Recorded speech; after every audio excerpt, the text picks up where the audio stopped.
Okay everyone, welcome back to the channel for another video on Gran Turismo 7. We're going to be doing a track guide for the new sport mode time trial that has gone live today. So if you're not aware of these, if you go into sport mode, click on the time trial. There is an event where you can win 2 million credits if you get within a certain lap time of the fastest time set. So if you follow my tips in this video, you should easily be able to get the 2 million credits for this one. I think the majority of people should be okay with this car. It's a tricky car to get used to, but once you're used to the understeer and then working with the turbo on the car, you should be able to get the time needed, I think, to get the 2 million credits. So if you follow the tips, it should be fairly simple. It's a very short lap, so it should mean that, you know, there's not many corners to really gain time on this track, so you should be able to get this sorted. So if you do enjoy these videos, if they help you out, if they help you get that 2 million credits, it's extremely beneficial if you smash that like button for me and subscribe to the channel. And we'll be doing these every time they're on. So the only one we've ever missed is the first ever one, which was convenient in this car, but now we're doing this one in this one. So yeah, let's get on with this guide, help you get as many as fast as you can around this combination, give you the tips that are needed. So make sure you get a strong exit from the final corner. It's a bit tricky with the understeer.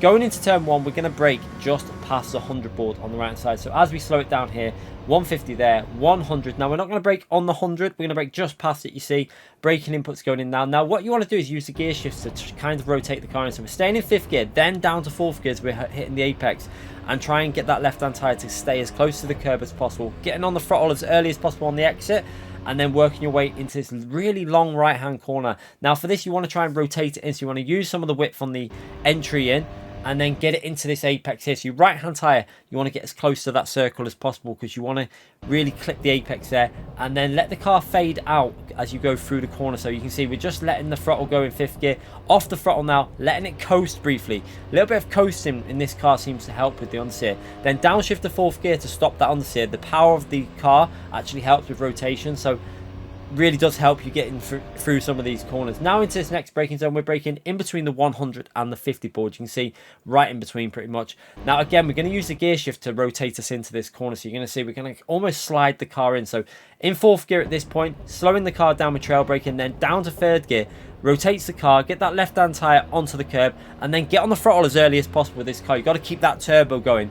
Really helps with the momentum out of the corners to keep the turbo active on this car. Now for this right hand corner, same as every other car pretty much, you want to stop the understeer, so stay to the right as much as possible. Don't let the car drift out to the left hand side. Skim the gravel on the right hand side if you can with the right hand tyre, and then onto that throttle in 3rd gear, and now into this right then left hand corner. For this, you want to get your right hand tyre just briefly onto the bit of the sand or gravel there on the right hand side, and then as soon as you're into that though, you're onto the brakes. Dead pretty much the exact same time as your right hand tyres in the gravel sand, you're on the brakes, and then down to 3rd gear, try and get that left hand tyre to skim the curb on the apex, and then on that throttle as early as you can. You can see how super early we were on the throttle here. Now for this right hand corner, you can have, this is actually trickier than it looks. You want to make sure that you're rotating the car in nice and early to this right hand corner, because you might have to get a little lift off the throttle if you don't get this right. So you see how I upshift to 5th gear and turning it in really early. You preempting the understeer for that corner, and then flat out all the way through here. You're waiting for this final corner. Now this can be a tricky one, but what we're going to do here is, you can see we're going to go to the right hand side of the track, now start turning in, braking inputs going in just on that 150 board. You see the 150 board on left, we're braking pretty much dead level with that, and just a tiny bit of input on the brake, nothing major, it's just for rotation, and let the car coast. I like to stay as narrow as I can to the curb on this final corner. Some people like going really far out. You can see P1's time went really wide. I prefer taking the safer route. Just be careful you don't run wide on the exit, and then power your way to the finishing line.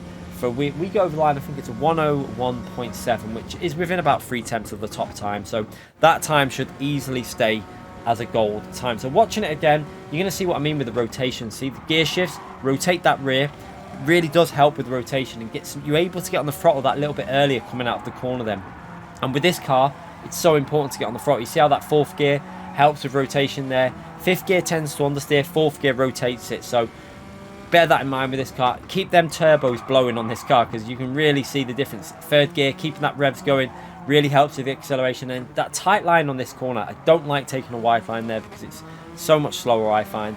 And then this corner, you can see onto the sand, getting that car into apex. Now this corner, again, what I was talking about, getting it into the early as you can into that right hand part, because otherwise you can understeer onto the sand on the left hand side and you're going to lose a massive amount of time. Now for this final corner, again, like we say, 150, tiny bits of braking input goes in just to help with the rotation. Then I take a middle of the track line, you can see almost in the middle, and then hug it into the apex. I don't like going out wide like some people do. I find it really risky, and I think if you're just trying to get the gold time, that line will be easier and safer for you to do. So hopefully this will help you out. Let me know in the comments if it does. I'll see you for more videos and live streams in the future. Thanks again for watching, everyone. Bye.